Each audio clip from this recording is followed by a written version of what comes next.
राष्ट्रकवि रामधारी सिंह दिनकर की जन्मस्थली के रूप में मशहूर बिहार के बेगूसराय जिले में स्थित सिमरिया गंगा नदी के तट पर बसा हुआ है। पूरे बिहार में सबसे अधिक राजस्व देने वाला सिमरिया गंगा ट्रैक दशकों से बदहाल है।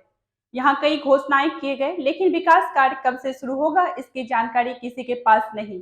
अब हाल में ही मुख्यमंत्री नीतीश कुमार के सिमरिया आने के बाद एक बार फिर से विकास की उम्मीद जगी है, लेकिन सवाल यह है कि अब काम होगा या सिर्फ राजनीति। नमस्कार, आप देख रहे हैं लोक आवाज और मैं हूं आपके साथ अनु मिश्रा। पौराणिक काल में राजा जनक की तपस्थली रहे मिथिला के दक्षिणी द्वार तथा मिथिला एवं मगध का संगम स्थल सिमरिया गंगा धाम अब राष्ट्रीय फलक पर छाकर अध्यात्म और मोक्ष की स्थल ही नहीं, पर्यटक स्थल के रूप में भी गुलजार हो जाएगा। आजादी के बाद प्रथम मुख्यमंत्री डॉक्टर श्री कृष्ण सिंह के प्रयास में जिस तरह भारत का सबसे पहला रेल सह सड़क पुल बना था, वह जगह हरिद्वार वाले हर की पौड़ी और अयोध्या के राम की पौड़ी की तरह मिथिला में जानकी पौड़ी की तरह विकसित होगा।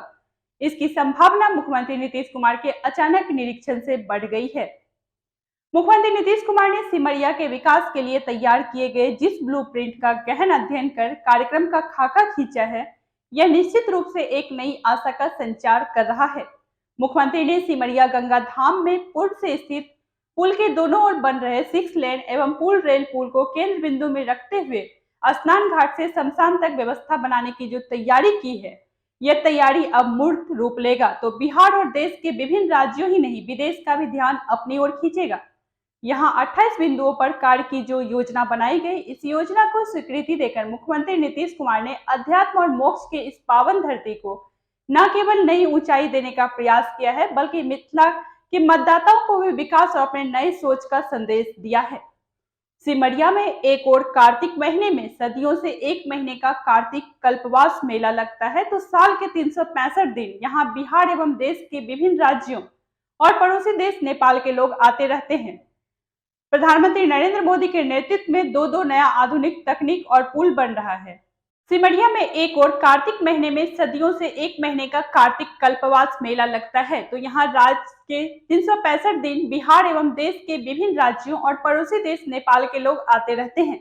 प्रधानमंत्री नरेंद्र मोदी के नेतृत्व वाली केंद्र सरकार जब दो नया आधुनिक तकनीक का पुल बनवा रही थी, तो पुल के नीचे स्नान घाट, सीढ़ी, पार्क, धर्मशाला, आरती स्थल, मंदिर आदि जब बनकर तैयार हो जाएगा, तो इससे संतों और स्थानीय जनप्रतिनिधियों द्वारा लंबे समय से जानकी पौड़ी के रूप में विकसित करने का सपना भी साकार हो जाएगा।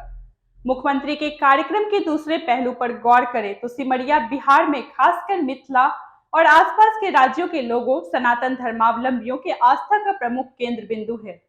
2023 में यहाँ लगने वाले अर्धकुंभ से ठीक पहले मुख्यमंत्री आए, तो यह कहीं न कहीं हिंदू वोट बैंक को साधने की भी एक कोशिश है। नीतीश कुमार अपने प्रधानमंत्री बनने की आकांक्षा की पूर्ति के लिए बीजेपी की तरह मंदिर और धर्मस्थल के विकास मार्ग से ही जनता में पैठ बनाना चाह रहे हैं, जो प्रयास ममता बनर्जी और राहुल गांधी करते रहते हैं। उल्लेखनीय है कि कभी अंगुत्तराप और स्वर्ण भूमि के नाम से विख्यात बेगूसराय के सिमरिया का इतिहास पौराणिक रहा है। कहा जाता है कि राजा परीक्षित को भी श्राप से उद्धार के लिए सिमरिया गंगा तट पर कल्पवास करना पड़ा था। नंदिनी सीता जब विवाह के बाद अपने ससुराल अयोध्या जा रही थी, तो उनके पांव पखारने के लिए राजा जनक ने मिथिला की सीमा सिमरिया में ही डोली रखने को कहा था।